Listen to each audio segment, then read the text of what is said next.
안녕하세요. 12월 13일 월요일 아침 말씀 묵상입니다. 함께 하나님의 말씀을 묵상하심으로 하나님께 기뻐지는 하루 되시기를 바라며 함께 말씀 보시겠습니다. 오늘 우리에게 주신 하나님의 말씀은 사사기 21장 1절에서 12절 말씀입니다. 제가 읽어드리겠습니다. 이스라엘 사람들이 미스바에서 맹세하여 이르기를 우리 중에 누구든지 딸을 베냐민 사람에게 아내로 주지 아니하리라 하였더라. 백성이 베델에 이르러 거기서 저녁까지 하나님 앞에 앉아서 큰 소리로 울며 이르되 이스라엘의 하나님 여호와여 어찌하여 이스라엘에 이런 일이 생겨서 오늘 이스라엘 중 한 지파가 없어지게 하시나이까 하더니 이튿날에 백성이 일찍이 일어나 거기서 한 제단을 쌓고 번제와 화목제를 드렸더라. 이스라엘 자손이 이르되 이스라엘 온 지파 중에 총회와 함께하여 여호와 앞에 올라오지 아니한 자가 누구냐 하니 이는 그들이 크게 맹세하기를 미스바에 와서 여호와 앞에 이르지 아니하는 자는 반드시 죽을 것이라 하였음이라. 이스라엘 자손이 그들의 형제 베냐민을 위하여 뉘우쳐 이르되 오늘 이스라엘 중에 한 지파가 끊어졌도다. 그 남은 자들에게 우리가 어떻게 하면 아내를 얻게 하리오? 우리가 전에 여호와로 맹세하여 우리의 딸을 그들의 아내로 주지 아니하리라 하였도다.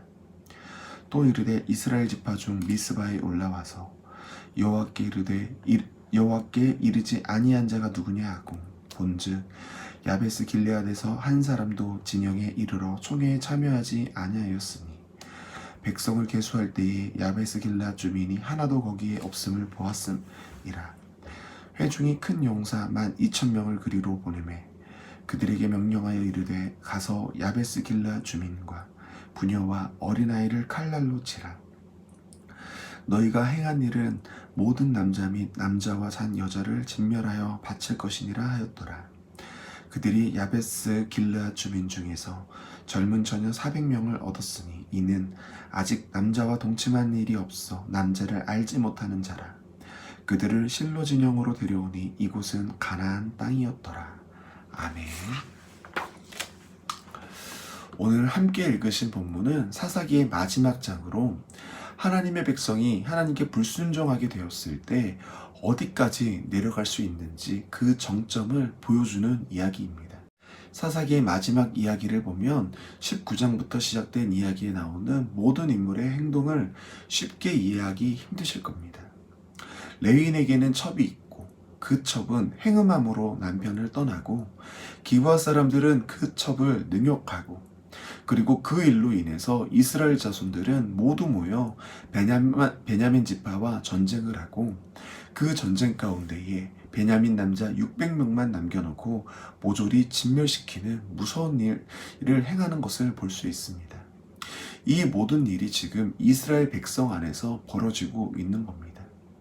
가나안 족속과의 싸움에서 한 지파가 사라질 정도로 진멸당한 것이 아니라 같은 이스라엘 백성이 그 안에 있는 한 지파를 지우듯이 진멸하고 있는 것입니다. 끔찍한 일이 믿음의 공동체 안에서 벌어지고 있습니다. 이런 배경 속에서 오늘 본문이 시작하는 겁니다. 한 지파가 없어지게 되자 그들이 한 행동은 가장 첫 번째로 하나님 앞에서 우는 거였습니다. 마치 사사기 4장의 복임 사건이 생각나는 듯한 모습입니다. 그리고 정말 복임처럼 그들은 하나님께로 돌이키지 않았습니다. 그들의 말은 참 하나님을 위하고 신앙이 있는 것처럼 말합니다. 자기들이 하나님께 한 맹세는 절대 어기지 않는다고 말합니다. 그런데 그 맹세가 무엇입니까? 첫 번째는 함께 베냐민을 치러 올라오지 않는 자손을 진멸한다는 거였습니다. 그리고 두 번째는 자기 족속들 가운데서 베냐민 자손들에게 딸을 그들의 아내로 주지 않겠다는 거였습니다. 이 맹세를 지키려는 모습이 참 열심입니다. 근데 정말 그게 신앙인의 모습인가요? 그들은 자기의 맹세를 지키기 위해서 베냐민을 진멸한 것처럼 또 야베스 길레앗 사람들을 진멸하고 있습니다. 이번에는 처녀 400명만 남기고 진멸합니다. 그 처녀 400명은 이스라엘 지파 가운데에 없어질 위기에 있는 베냐민 사람들에게 아내로 맞이하라고 줍니다. 마치 하나님께 한 맹세를 지키기 위한 모습이지만 그 내용은 결코 하나님의 백성다운 모습이 아니라는 겁니다. 세상에서 이런 모습을 보면은 뭐라고 할까요? 아마 가식적이라고 할 겁니다.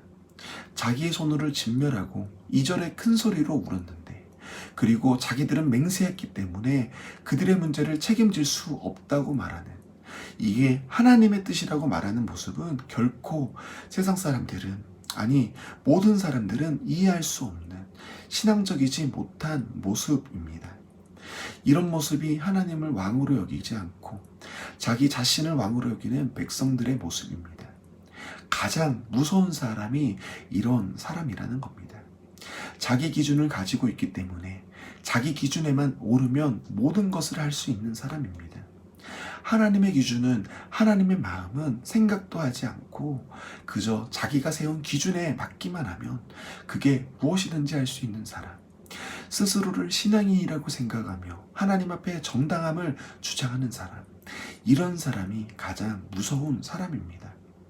우리가 하나님께 불순종하며 하나님을 우리의 왕으로 여기지 않으면 스스로 깨닫지 못하게 이런 모습의 방향으로 우리가 간다는 것을 두려워해야 합니다. 우리는 이 말씀을 묵상함으로 우리의 삶을 점검해 봐야 합니다. 우리의 신앙의 기준이 하나님이 되어야지 내 경험이나 내 지식이 신앙의 기준이 되면 안 되는 것입니다. 언제든 우리가 잘못된 길로 갔을 때 하나님께서 말씀 가운데 깨닫게 하신다면 회개하고 돌이킬 수 있는 마음이 되어야 합니다. 하나님이 말씀하실 때 속히 돌아올 수 있어야 합니다. 그래야 타락한 이스라엘 백성들의 결론인 오늘 모습처럼 자신들이 잘못된 길로 가고 있음에도 깨닫지 못하고 계속해서 더욱 타락해 가는 것이 아니라 다시 하나님이 우리 안에서 일하셔서 사무엘을 준비시키고 다윗을 다시 세우시는 일을 하실 수 있으십니다. 언제나 하나님의 말씀에, 하나님의 주권에 우리의 삶을 점검하심으로 신앙의 민감함을 지켜가시는 우리 문화촌제일교회 성도님들 되시기를 바라며 오늘 말씀을 마치도록 하겠습니다. 함께 기도하시겠습니다. 사랑해 주님, 감사합니다. 저희들 오늘 하나님의 백성 가운데에 끔찍한 일이 벌어질 수 있음을 아버지 봤습니다. 하나님의 은혜를 맛봤고 하나님의 도우심 가운데 걸어오지만 그 가운데서도 세상보다 더 무섭게 악을 행하는 모습을 봤습니다. 주님, 우리 가운데에는 이런 모습이 없게 도와주시옵소서. 항상 하나님의 말씀에 깨어 있어서 점검할 수 있도록 도와주시옵소서. 우리도 언제든지 걸음이 틀어질 수 있음을 깨닫게 하시고 그 가운데 다시 하나님께로 방향을 수정할 수 있는 그런 순전한 마음 아버지 되게 도와주시옵소서. 우리의 모든 자랑의 근거가 하나님이심을 세상에 고백할 수 있는 우리 문화촌제일교회 성도님들 될 수 있도록 도와주시옵소서. 오늘 하나님의 말씀으로 시작하는 우리 성도님들의 걸음 가운데에 주님 함께하여 주셔서 코로나의 확산과 추위 속에서도 오늘 하루를 지켜주실 것을 간절히 바라오며 이 모든 기도 사랑과 은혜가 많으신 예수님 이름으로 기도 올려드립니다. 아멘.